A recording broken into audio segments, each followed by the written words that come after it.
നിങ്ങളൊരു ബിസിനസ് ലോഞ്ചിലോ ഒരു വിമാനത്താവളത്തിലോ പോയിരിക്കുന്ന സമയത്ത് നിങ്ങളെ തൊട്ടടുത്ത് വന്നിട്ട് ഇത് ഞാൻ അതിൽ കണ്ട ആ ആളല്ലേ അങ്ങനെ ചോദിക്കുന്ന സമയത്തുള്ളൊരു പ്രൈഡ്, ഇനി അതുമല്ലെന്നുണ്ടെങ്കിൽ നിങ്ങളൊരു പ്രോഡക്റ്റോ സർവീസോ വിൽക്കുകയാണെന്നുണ്ടെങ്കിൽ ആ പ്രോഡക്റ്റിന്റെ പ്രൈസ് കേൾക്കുമ്പോൾ ഒട്ടും തന്നെ നെറ്റ് ചുളിക്കാതെ എന്താണോ നിങ്ങൾ പറയുന്ന പ്രൈസ്, ആ പ്രൈസ് കൊടുത്ത് വളരെ സന്തോഷത്തോടെ വളരെ അഭിമാനത്തോടെ നിങ്ങളുടെ ആ പ്രൊഡക്റ്റുമായിട്ട് നിങ്ങളുടെ കസ്റ്റമർ പോകുന്ന ഒരു കാലം നിങ്ങൾ ആഗ്രഹിക്കുന്നുണ്ടെന്നുണ്ടെങ്കിൽ നിങ്ങൾ ഈ വീഡിയോ കാണും. എല്ലാ ബിസിനസ് ഓണേഴ്സിനെയും വലിയൊരു പ്രശ്നമാണ്, അവർ പല കാര്യങ്ങൾ ചെയ്യുന്നുണ്ട് പക്ഷെ അവർക്ക് ഫോളോവേഴ്സ് കിട്ടുന്നില്ല എന്നുള്ളത്. അപ്പോൾ കുറേയധികം തെറ്റിദ്ധാരണകളുണ്ട്, കുറേയധികം മിസ്റ്റേക്കുകളുണ്ട്. അതെല്ലാം ഒഴിവാക്കാനുള്ളതാണ് നമ്മൾ ഇന്ന് പഠിക്കാൻ പോകുന്ന, ഇന്ന് കേൾക്കാൻ പോകുന്ന, അറിയാൻ പോകുന്ന ഈ വീഡിയോ. വളരെ ശ്രദ്ധാപൂർവം കാണുക, കാരണം this is very very very serious.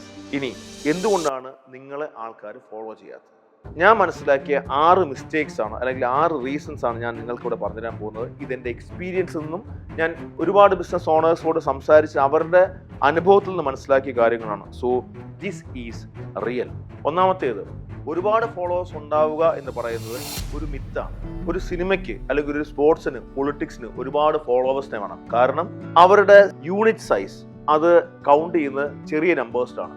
നമുക്കൊരു 200 രൂപയുടെ ടിക്കറ്റാണ് ഒരു സിനിമയ്ക്കുള്ളതെന്നുണ്ടെങ്കിൽ അത്രയും ആൾക്കാർ ഉണ്ടാകുമ്പോൾ മാത്രമേ അത് കോടിക്കണക്കിന് രൂപയുടെ അസറ്റായിട്ട് ഒരു ആക്ടറിന് മാറ്റാൻ പറ്റുള്ളൂ. അതുകൊണ്ടാണ് സെലിബ്രിറ്റീസിനെല്ലാം ഇത്രയധികം ഫോളോവേഴ്സ് ഉള്ളത്. ഒരു ബിസിനസ് ഓണറിന്, പ്രത്യേകിച്ച് നിങ്ങളുടെ ഒരു നിഷ് മാർക്കറ്റ് ആണെന്നുണ്ടെങ്കിൽ ഇത്രയധികം ഫോളോവേഴ്സിന്റെ ആവശ്യമില്ല. ഇത്രയും ഫോളോവേഴ്സിന്റെ ആവശ്യമില്ല എന്ന് പറയുന്നതിന് അർത്ഥം ഫോളോവേഴ്സ് കുറഞ്ഞാൽ വരുമാനം കൂടുമെന്നല്ല, ഫോളോവേഴ്സിനനുസരിച്ചിട്ട് വരുമാനം ഉണ്ടാവാനുള്ള സാധ്യത അവിടെയാണ്. നിങ്ങളുടെ ഫോളോവേഴ്സ് എത്ര രൂപ സ്പെൻഡ് ചെയ്ത് വാങ്ങാൻ കഴിയുന്ന ആളാണോ, അല്ലെങ്കിൽ നിങ്ങളുടെ പ്രൊഡക്റ്റിന്റെ സൈസ് എത്രയാണോ അതിനനുസരിച്ചിട്ടായിരിക്കും നിങ്ങളുടെ ഫോളോവേഴ്സിന്റെ എണ്ണവും. So first thing to do is find your audience. നിങ്ങൾ കൃത്യമായി ഓഡിയൻസിന്റെ മുന്നിലാണോ സംസാരിക്കുന്നത് എന്ന് ആദ്യം മനസ്സിലാക്കുക.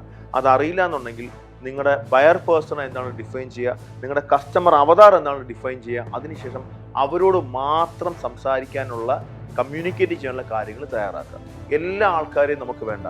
V are not here for everybody, we are here for somebody. അത് ആദ്യം മനസ്സിലാക്കുക. So define your right audience.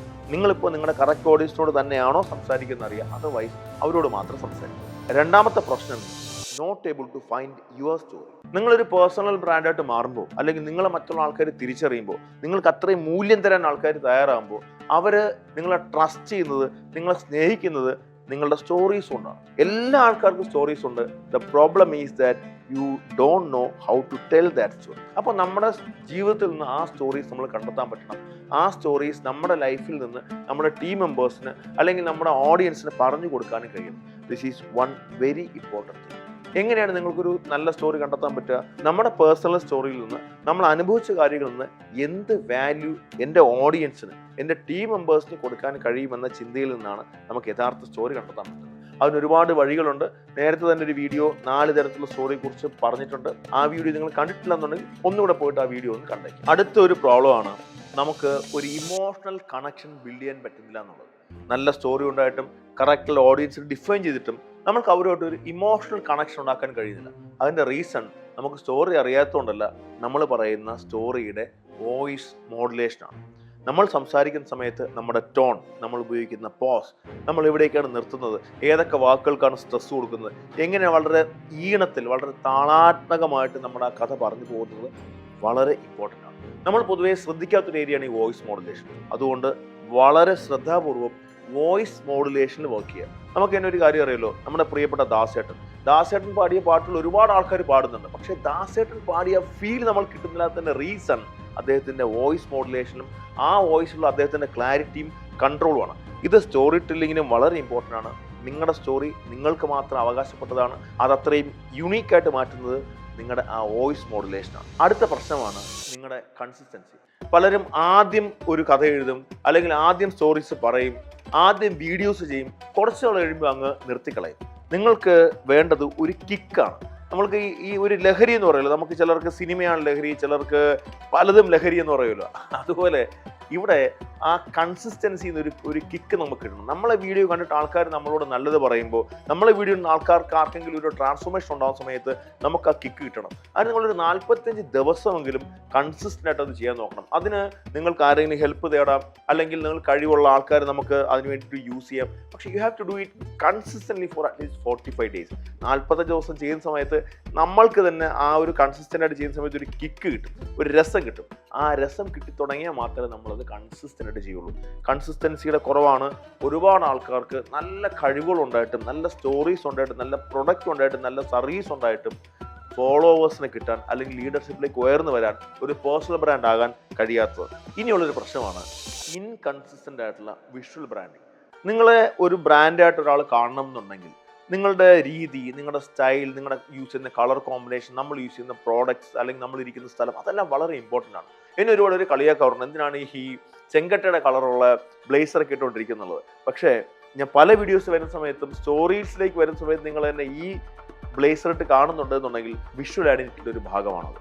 നിങ്ങൾക്കും അങ്ങനെ തന്നെ ചെയ്യാൻ പറ്റും. കാരണം ആ വിഷ്വൽ ഐഡൻറ്റിറ്റി നമ്മൾ ഉണ്ടാക്കിയെടുക്കുന്ന സമയത്താണ് ആൾക്കാർ നമ്മളെ കൃത്യമായിട്ട് ഐഡൻറ്റിഫൈ ചെയ്യുന്നത്. നമ്മൾ ഒരു ക്ലട്ടറിൻ്റെ ഇടയിൽ, ഒരുപാട് ആൾക്കാർ ഒരുമിച്ച് നിൽക്കുന്നതിനിടയിൽ നമ്മൾ മാറി തിരിച്ചറിയുന്നത് ഈ വിഷ്വൽ ഐഡൻറ്റിറ്റി ഉള്ളതുകൊണ്ടാണ്. മാത്രമല്ല, നമ്മുടെ കളർ ടോൺ ഉണ്ടെന്നുണ്ടെങ്കിൽ പല സ്ഥലത്ത് നിന്നും ആ ഒരു കളർ തീം കാണുമ്പോൾ തന്നെ അത് നമ്മുടെ ബിസിനസ് ആണെന്ന് അവർ കണ്ടെത്തി തുടങ്ങും. നിങ്ങളുടെ ബിസിനസ്സിന് ആ കളർ തീം ഉള്ളതുപോലെ നിങ്ങൾക്ക് മറ്റൊരു വിഷ്വൽ ഐഡൻറ്റിറ്റി ഉള്ളത് വളരെ നല്ലതാണ്. ഇനി ഞാൻ കണ്ട ഏറ്റവും വലിയ പ്രശ്നം അത് the lack of clarity in messaging ആണ്. ഓരോ വീഡിയോയും ചെയ്യുന്ന സമയത്ത്, ഓരോ കീനോട്ട് സ്പീച്ച് നടത്തുന്ന സമയത്ത്, ടീമിനോട് ഓരോ തവണ സംസാരിക്കുകയും ചെയ്യുന്ന സമയത്ത് ഒരു വലിയ കാര്യം നമ്മൾ ശ്രദ്ധിക്കാതെ പോകുന്നുണ്ട്. അതാണ് ദ റൈറ്റ് മെസ്സേജിങ്. എന്ത് മെസ്സേജാണ്, എന്ത് സന്ദേശമാണ് എന്നെ കേൾക്കുന്നവർക്ക് ഞാൻ കൊടുക്കുന്നത് എന്നത് ഒരു വലിയ ചോദ്യചിഹ്നമാണ്. അതിനെക്കുറിച്ചൊരു ധാരണയില്ലാതെ നമ്മൾ സംസാരിക്കുന്നുണ്ടെങ്കിൽ എവിടെയോ തുടങ്ങി എവിടെയോ നമ്മൾ അവസാനിക്കും. ഞാൻ എപ്പോഴൊക്കെ നമ്മൾ സംസാരിക്കുകയാണെന്നുണ്ടെങ്കിലും എനിക്ക് ഒരൊറ്റ കാര്യം മാത്രമേ പറയാനുള്ളൂ, അത് ബിസിനസ് സ്റ്റോറി ടെല്ലിങ്ങിനെ കുറിച്ചാണ്. സ്റ്റോറി ടെല്ലിംഗ് നിങ്ങൾക്കുണ്ടാക്കുന്ന മൂല്യത്തിനെ കുറിച്ചാണ്. നിങ്ങൾ എന്നെ എവിടെ കേട്ട് കഴിഞ്ഞാലും, എന്നെ എവിടെ കണ്ടു കഴിഞ്ഞാലും നിങ്ങൾ ഓർത്തിരിക്കുന്ന ഒരൊറ്റ കാര്യമാണ്, അത് സ്റ്റോറി ടെല്ലിംഗ് ആണ്. ആ വിഷ്വൽ ഐഡൻറ്റിറ്റി, ആ ഒരു ക്ലാരിറ്റി ഇൻ മെസ്സേജിങ് ഞാൻ നിങ്ങൾക്ക് തരുന്നത് പോലെ നിങ്ങളും ഇനി അത് ശ്രദ്ധിക്കണം. നിങ്ങൾക്ക് ഫോളോവേഴ്സിന് കിട്ടുന്നില്ലെന്നുണ്ടെങ്കിൽ ഒട്ടും വിഷമിക്കേണ്ട ആവശ്യമില്ല. ഒരുപാട് ഫോളോവേഴ്സ് നമുക്ക് വേണ്ട. നമ്മളെ ഫോളോ ചെയ്യുന്ന, നമ്മളെ റെസ്പെക്ട് ചെയ്യുന്ന, നമുക്ക് കാശ് തരാൻ കഴിയുന്ന ആൾക്കാർ മാത്രം ഫോളോവേഴ്സ് ആയിട്ട് മതി. അല്ലെങ്കിൽ അത് വെറും ഒരു കയ്യടി കൂട്ടം മാത്രമാണ്. അവരെ നമുക്ക് അത്ര ആവശ്യമില്ല ബിസിനസ്. ഈ പറയുന്ന 6 കാര്യങ്ങൾ ഏതിലാണ് നിങ്ങൾക്കിപ്പോൾ കുറവുള്ളതെന്ന് താഴെ കമന്റ് ചെയ്യുക. അതിനെ ഓവർകം ചെയ്യാൻ ആവശ്യമായ ടിപ്സ് ഞാൻ നിങ്ങൾക്ക് തരാം. ഒരു സ്റ്റോറി ടെല്ലിംഗ് ലേണിംഗ് ജേർണിയിൽ എന്നോടൊപ്പം ചേരണമെന്നുണ്ടെങ്കിൽ ഇപ്പോൾ തന്നെ ഈ കാണുന്ന നമ്പർ നിങ്ങൾ കണക്ട് ചെയ്യുക. We can meet at the Storypreneur hub.